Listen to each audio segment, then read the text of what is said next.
భగవద్బంధువులారా, ఆధ్యాత్మికం, ఆరోగ్యం, ఆనందం అనేటటువంటి ఈ మూడు తత్వాలు కలిసిపోయే ఉంటాయి. కానీ విడివిడిగా ఒకటున్న చోట మరొకటి లేకుండా ఇలాగా ఉండడం అనేది జరగదు.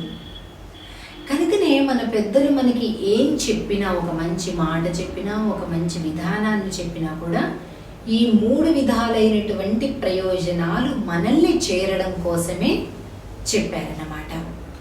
సరే, ఇప్పుడు మనం మరొక అద్భుతమైనటువంటి విషయాన్ని తెలుసుకుందాం. క్షమించడం. ఇప్పుడు గుణాల గురించి చెప్పుకుంటున్నాం. అనేక రకాల గుణాలు ఉంటాయి కదా, ఇవి మామూలుగా కళ్ళకు కనిపించేటటువంటివి కాదు. వారి యొక్క ఆచరణను బట్టి, వారి యొక్క ప్రవర్తనను బట్టి మనకి తెలుస్తూ ఉంటాయి అన్నమాట. కోపంగా ఉన్నాడంటే ఆ మామూలుగా మనిషిని చూడగానే వీడు చాలా కోపస్తుడని అర్థం అవుతుందా? మనకి అర్థం కాదు. ఎప్పుడో ఒకసారి వాడికి బాగా కోపం వచ్చి అవి ఇవి వస్తువులు గిరాటేస్తే అప్పుడు మనకు అర్థమవుతుంది, అమ్మో ఇంత కోపమా బాబోయ్ అని అనుకుంటాం. మామూలుగా ఏదో ఒక సినిమా థియేటర్లో కలవటము, లేదో ఏదో ఒక మీటింగ్లో కలవటము అలా చూసి ఒక వ్యక్తి యొక్క తత్వాన్ని మనమే బ్యారేజ్ వేయలేం. కానీ కొంత ఒక్కొక్క గుణాన్ని, మంచిగా ఉన్నటువంటి వాళ్ళు, లేనటువంటి వాళ్ళు అనేది కొద్దిగా కాలం వాళ్ళతో కనుక మనం స్పెండ్ చేస్తే వాళ్ళే ఎలాంటి స్వభావం కలిగినటువంటి వాళ్ళు అనేటటువంటి విషయం బాగా అర్థమవుతుంది. ఇప్పుడు మనం ఎన్నో రకాల గుణాలు ఉన్నాయి, కానీ అన్ని గుణాల కంటే కూడా ఒక మంచి దైవీ గుణం ఒకటి ఉంది. దాన్ని అందరూ కూడా అలవాటు చేసుకోండి అని మన పెద్దలు చెప్తారు. ఏం గుణం అయి ఉంటుందబ్బా, అంత మంచిదేంటో చెప్తే తొందరగా మేము కూడా అలవాటు చేసుకుంటామండి అని అనొచ్చు. మనం తప్పకుండా తెలుసుకుందాం దాన్ని. గుణాలు ఎన్ని ఉన్నా కూడా దైవీ గుణము అని ఒక గుణానికి పేరు. అదే క్షమాగుణం, అంటే క్షమించటం అన్నమాట. మనల్ని ఎవరైనా కూడా కొద్దిగా అపకారం చేసినా, మనల్ని వాళ్ళు తులనాడినా, మనల్ని వాళ్ళు ఇబ్బంది పెట్టినా కూడా మనం ఎంతో పరిపక్వతగా వ్యవహరించి వారిని కూడా క్షమించేటటువంటి గుణాన్ని కలిగి ఉండడం అనేటటువంటిది దైవీ గుణం. ఇది దైవత్వాన్ని కలిగించేటటువంటి గుణం. సాధారణంగా మన సంప్రదాయంలో, భారతీయ సంప్రదాయంలో క్షమాగుణం అనగానే భూదేవి గుర్తొస్తుంది కదండి. ఈ భూమి ఎంత ఓర్పుతో, సహనంతో మనలందరినీ కూడా ఇలా మోస్తుంది. కాబట్టి క్షమకి అల్టిమేట్ హద్దు అంటే భూమాత, భూదేవి అని మనకి చెప్తుంటారు. అందుకే ఉదయం లేస్తూనే మనం భూమాతకి నమస్కరించి సముద్ర వసనే దేవి పర్వత స్తనమండలే విష్ణుపత్ని నమస్తుభ్యం పాదస్పర్శం క్షమస్వ మే అనేటటువంటి శ్లోకాన్ని, తల్లి ఇంత చల్లని తల్లివి, కానీ నీపైన కాళ్ళు మోపి నేను నడవవలసి వస్తుంది, నన్ను క్షమించు అని దండం పెట్టుకొని ఆ తర్వాత కాలుని భూమి మీద పెట్టాలి, మనసు మీద నుంచి దిగేటప్పుడు. అంటే ఉదయం నిద్ర లేస్తూనే భూమాతను తలుచుకుంటే ఆవిడలో ఉండేటటువంటి క్షమాగుణం మనకు కూడా అంతో ఇంతో కలుగుతుంది. కనుక చాలా ఉత్తమమైనటువంటి ఈ దైవీ గుణం, పొరపాట్లు చేయడం అనేటటువంటిది మానవ నైజం. ఏ మనిషి అయినా ఏదో ఒక సందర్భంలో ఏదో ఒక తప్పు అనేటటువంటిది చేస్తాడు. కానీ ఓర్పు, సహనం, శ్రమ చేయటం ఇలాంటివన్నీ కూడా మానవుని ఎంతో ఉన్నతుణ్ణి చేస్తుంది. సహనం వహించి ఓర్పుతోటి కనుక వాడు ఎప్పుడైతే తన ధర్మాలను నిర్వర్తిస్తుంటాడో ఆ వ్యక్తికి అది శారీరకమైనటువంటి, మానసికమైనటువంటి విజయాలు రెండు కూడా కలుగుతాయి ఈ క్షమాగుణం, ఓర్పు గుణం వీటి వల్ల.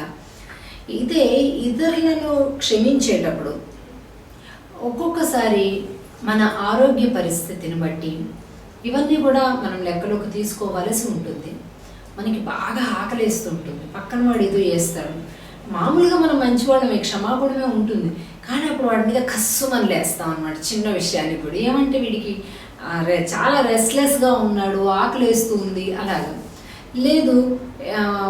మామూలుగా ఒక దెబ్బేస్తే తట్టుకోవచ్చు, కానీ నీకు అక్కడ గాయం అయిపోయింది, ఆ గాయం మీద వాడు ఎవడో కొట్టాడు అనుకోండి, ఇంకా నీకు ఆగాలనిపించదు. అంటే మన ఆరోగ్య పరిస్థితి పైన కూడా మన యొక్క క్షమాగుణం ఒక్కొక్కసారి మారుతుంటుంది. అమెరికాకు చెందినటువంటి మిచిగాన్ విశ్వవిద్యాలయంలో డాక్టర్ లోరెన్ ఎల్టోసెంట్ అనేటటువంటి ఒక శాస్త్రజ్ఞుడు మనిషిలో దాగి ఉన్నటువంటి క్షమాగుణం గురించి రీసెర్చ్ చేశాడు. దాని గురించి అధ్యయనం చేసి ఆయన చెప్తాడు, 14 సంవత్సరాల లోపు పిల్లలకి మాత్రం బ్రహ్మాండంగా క్షమాగుణం ఉంటుందట. ఇప్పుడే వాడు ఎవడో వీడిని కొట్టినా కూడా మళ్ళీ 5 నిమిషాల్లో మర్చిపోయి వాడితో హాయిగా నవ్వుకుంటూ బిస్కెట్ పెడితే చాలు, ఇద్దరు ఫ్రెండ్స్ అయిపోయి మంచిగా వెళ్ళిపోతూ ఉంటాడు. 14 సంవత్సరాల వరకు ఇలా తోటి వారిని బాగా క్షమించేటటువంటి స్వభావం అధికంగా ఉంటుంది. కానీ అది దాటిన తర్వాత మాత్రం, అంటే 14 దాటిన తర్వాత, అలాగే ఇక 44వ సంవత్సరం 45 ఏళ్ల వరకు కూడా, అంటే ప్రౌఢ అవస్థను కూడా దాటుతూ ఇంకా 50కి సమీపించేటటువంటి సమయంలో మాత్రం కాస్త ఈ క్షమాగుణం తగ్గుతుంది. ఎందుకంటే అప్పుడు వాడి యొక్క ప్రయోజనాల గురించి జీవన సమరం చేస్తుంటాడు కనుక తన యొక్క ప్రయోజనాలు కాపాడుకోవడానికి ప్రతిదానికి ప్రతి ఒక్కరిని క్షమించుకుంటూ పోతుంటే కూడా వాడు బతకలేడు. కాబట్టి ఆటోమేటిక్గా ఆ ఏజ్లో క్షమాగుణం అనేటటువంటిది కొద్దిగా తగ్గుతుంది. ఇంకా మళ్ళీ తిరిగి 55 ఏళ్ళు దాటిన తర్వాత నుంచి ఓపికే ఉండదు కనుక అంటే అనుకున్నాళ్లే, చేస్తే చేశాళ్లే అనేటటువంటి ఒక నైరాశ్యంతో, ఉదాసీనతతోటి తన జీవితాన్ని వెళ్ళదీస్తూ ఉంటాడు. కాబట్టి ఏది ఏమైనప్పటికీ కూడా మనం ఈ విషయాలన్నింటినీ కూడా గమనించినట్లయితే ఎప్పుడు కూడా ఓర్పుని, సహనాన్ని మనం బాగా కలిగి ఉండి క్షమాగుణాన్ని కూడా కలిగి ఉంటే మానసికమైనటువంటి అనారోగ్యాలన్నింటినో బారిన మనం పడకుండా మనం తప్పించుకోవచ్చు. అందుకే చాలా చక్కని ఒక సామెత చెప్తూ ఉంటారు కదా మన పెద్దలు, తన కోపమే తన శత్రువు, తన శాంతమే తనకు రక్ష. శాంతంగా ఉంటే మనకి రక్ష కలుగుతుంది. కోపంగా ప్రతిదానికి ఒళ్ళు ఊగిపోయేటట్లుగా వాళ్ళ మీద అరిసి వీళ్ళ మీద అరిసి వాళ్ళ హంగామా చేసేస్తే ఆ కోపం ఏమవుతుంది? మనకే శత్రువుగా తయారవుతుంది, మనకే శత్రువుగా పరిణమిస్తుంది. దానివల్ల అనేక హృత్సంబంధమైనటువంటి వ్యాధులు, మెదడుకు సంబంధించినటువంటి వ్యాధులు, ఇవన్నీ కూడా మనల్ని ఆశ్రయించడం మాత్రమే కాకుండా మన తోటి వారు ఎవరైతే ఉన్నారో, మనం ఎవరి మీద అయితే అలాగా చిందులు తొక్కేసామో వాళ్ళు జీవితాంతం కూడా మనకి శత్రువులుగా మారిపోయేటటువంటి ప్రమాదం ఉంది. చుట్టూ ఉండే వాళ్ళందరినీ శత్రువులుగా మార్చుకుంటూ, శత్రువులుగా చూడబడుతూ, శత్రువులుగా చూస్తూ మనం ఈ లోకంలో ఏం సుఖపడతాం చెప్పండి. కనుక ఇలాంటి వాటన్నిటి బారిన పడకుండా మనం సుఖమయమైనటువంటి జీవితాన్ని గడపాలి అంటే క్షమ, ఓర్పు, సహనము అనేటటువంటి గుణాలను అలవాటు చేసుకుంటే అవి దైవీ గుణాలు కాబట్టి మానవుడిగా ఉన్నటువంటి మనం దైవత్వ సిద్ధిని పొందగలుగుతాం. ఇటువంటి ఒక అద్భుతమైనటువంటి మానవుడి నుండి దైవముగా ఎదిగింప చేసేటటువంటి ఈ గుణాన్ని ప్రయత్నపూర్వకంగానైనా కూడా మనం నేర్చుకొని మన జీవితాన్ని సుగమం చేసుకుందాం. జై శ్రీమన్నారాయణ.